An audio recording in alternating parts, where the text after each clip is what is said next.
بسم الله الرحمن الرحيم. يا أيها المزمل قم الليل إلا قليلا نصفه أو انقص منه قليلا أو زد عليه ورتل القرآن ترتيلا إنا سنلقي عليك قولا ثقيلا إن ناشئة الليل هي أشد وطئا وأقوم قيلا إن لك في النهار سبحا طويلا واذكر اسم ربك وتبتل إليه تبتيلا رب المشرق والمغرب لا إله إلا هو فاتخذه وكيلا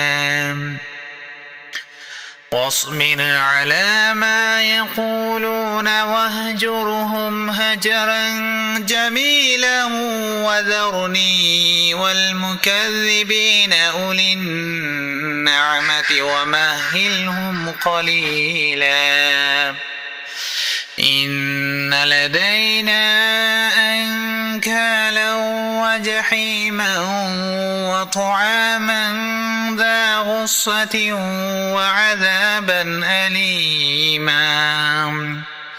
يوم ترجف الأرض والجبال وكانت الجبال كثيبا مهيلا إنا أرسلنا إليكم رسولا شاهدا عليكم كما أرسلنا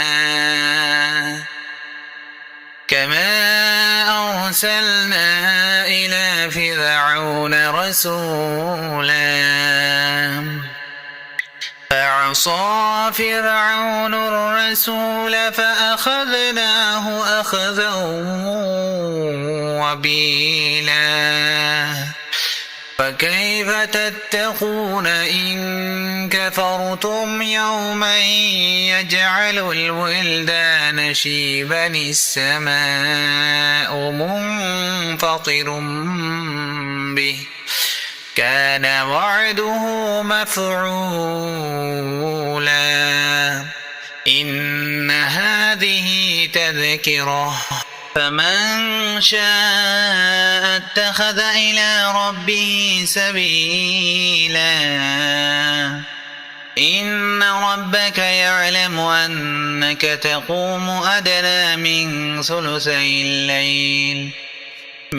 ثلثي الليل ونصفه وثلثه وطائفة من الذين معك والله يقدر الليل والنهار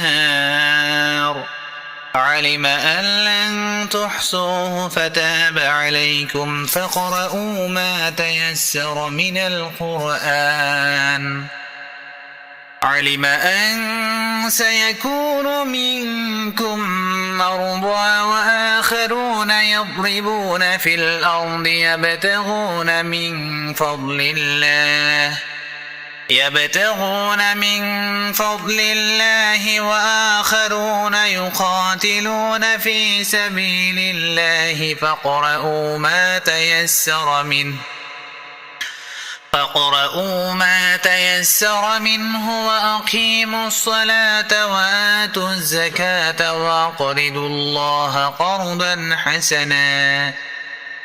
وما تقدموا لأنفسكم من خير تجدوه عند الله هو خيرا وأعظم أجرا واستغفروا الله إن الله غفور رحيم صدق الله العظيم.